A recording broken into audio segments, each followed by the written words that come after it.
Alright, so episode 18 ended with Rudo pretty much just getting kidnapped by Zodal, and also see Zodal starting to reveal the secrets behind the Watchmen series. We then see Zodal, who looks at the egg-looking thing in the middle, and with Amo's boots right in it, it starts to emit such incredible energy, which makes him say that the Watchmen series really is of a different kind. However, he says that this still isn't enough.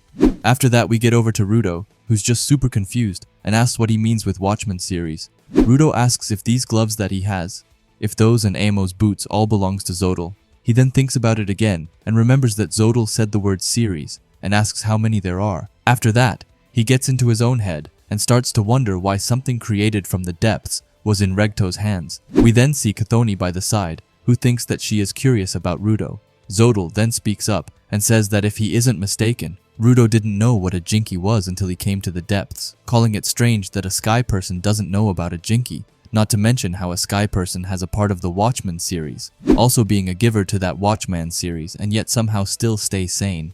Rudo then looks at his gloves while looking terrified as he asks what these really are.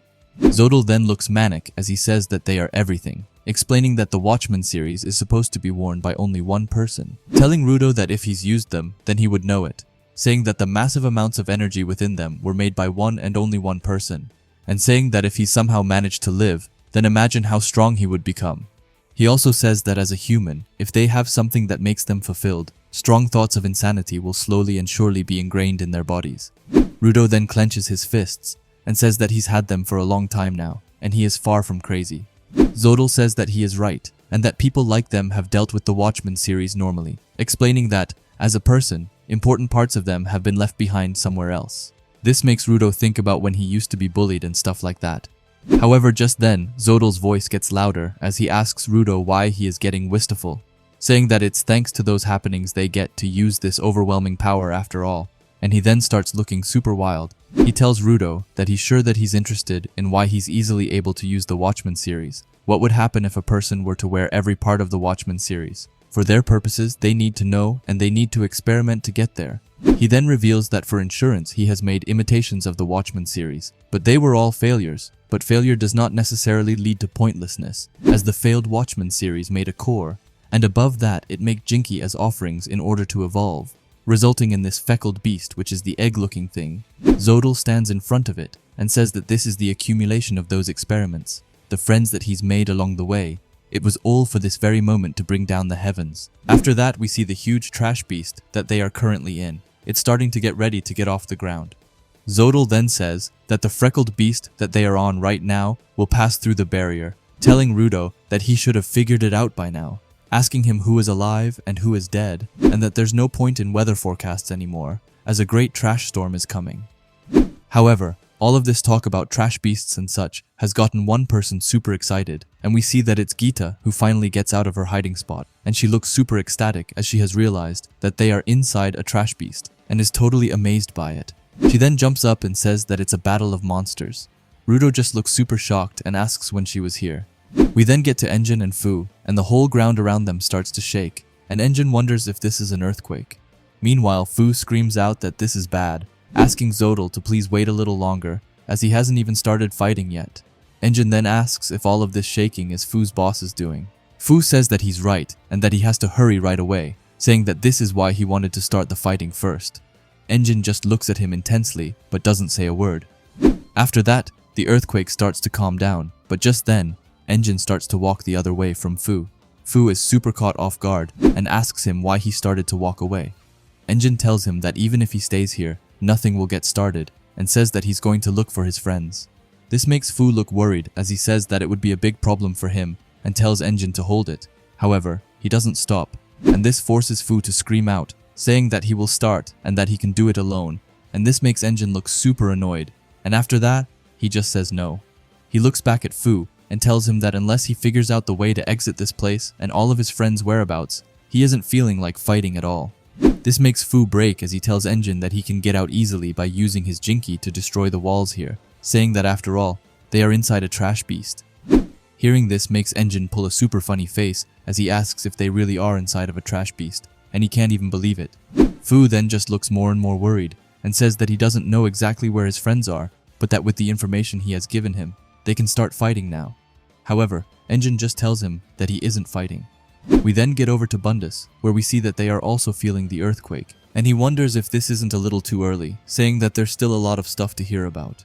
After that, Bro asks what it is that is causing this shaking. He then looks over to Deer and screams no, asking if he is unconsciously tapping his feet again. Bro asks him if he is sleeping because it's dark here. Meanwhile, Bundus just looks at them and wonders if they are actually serious. He says that he's at a loss, thinking that if they continue to go up to the sky, then they will pass through the barrier, saying that maybe he can finally feel what it's like to pass through the barriers.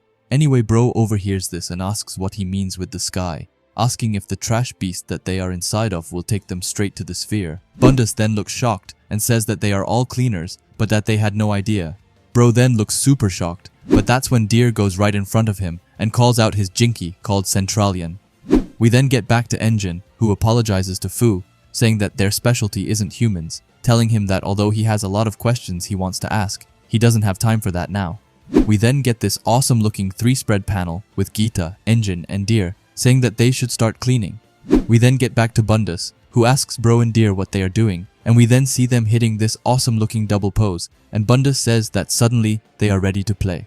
He then laughs and says that he gets it, as after all they are always ready to fight a trash beast, but he says that this is really quite convenient. Bro then says that they really had them going, as he thought that they were underground, and that they would have never guessed that they were inside a trash beast. Bro then notices that they haven't been wearing their masks this entire time, and asks how they are still okay. After that, he thinks and says that normally, the more gigantic a trash beast is, the more toxic material it spews out, saying that this is a unique specimen.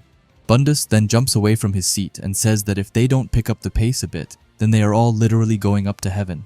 He continues and says that all of his questions and personal goals will have to wait, and that honestly, it's not easy being a working stiff. Bro then looks super cold as he wraps his thing around Deer and says that they will have to clean this up quickly. Bundus looks surprised and asks why Bro tied his cloth around Deer, but just then he sees why as Bro sends Deer right towards Bundus with everything that he's got. Deer is coming right towards him, or I guess not, as he goes past him, but we then quickly see why as Deer is going right for the wall. Bundus screams out, wondering if he really thinks that he can punch through the wall. Anyway, we then see what is going to happen as Deer arrives at the wall and throws his punch right against the wall, and it seems to do absolutely nothing. However, Deer isn't stopping as he continues to punch right at the same spot, punch after punch. Bundus then speaks up and tells Bro that he has to put a stop to this, telling him that they love their children but that they have to teach them about reality, saying that shielding them from everything will do more harm than good. But just then, Bundus is suddenly unable to move as Bro has sent his cloth right towards him. Bro tells him that when a kid is trying to move forward, it's the grown-up that stops them that does the most harm. Besides, you get the chance to hear the sound of growth, and just then, Bundus looks back towards Deer and sees that his punches is actually starting to do some real impact on the wall, saying that the more he hits his target, the more he sucks up its power to make himself powerful, calling the ability Drain and saying that it's the true power of the Centralian. And just then, Deer manages to smash right through the wall. However, after that wall, there's just another wall, and Bro says that they must be a long way from the trash beast's exoskeleton. But considering how big this guy is, he bets that Deer will get a lot of punching out of him. Just then, Bundus starts to laugh manically and says that it's not bad at all. He calls it interesting and says that in this case, he will stop that growth with his own hands, and he then takes out his jinky. We see a ton of hands appearing right by him, and he then spins out of the cloth sent by Bro and uses his jinky, which is called hands. He says that Bro and Deer want to get out of here to deal with the trash beast. However, he's here to stop them from doing so, and that if all goes well, then he will be rewarded nicely. But just at that moment, a whole car comes crashing right into the wall, and all of them get thrown away. Bundus apologizes and says that it doesn't sound very good after all, and that it seems like the trash beast is ready to take off soon. He tells them, "Let's see who dies first before they reach the top of the border," and he gets a scary smile and tells them to get on with settling this. However, Bro just looks after Deer and he spots him, so he sends his cloth to grab hold of him. He tells Deer not to be afraid and that they will get out of here and go back home with everyone, just like normally.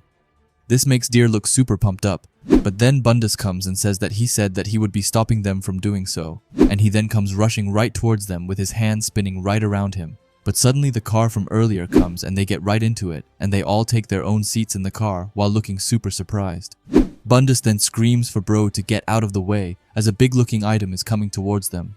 Bundus screams that he is sorry if they end up dying in such a miracle, and he then smashes the item away. He then points to some sort of hole and tells Bro to try and change the course of the car and aim for that hole over there.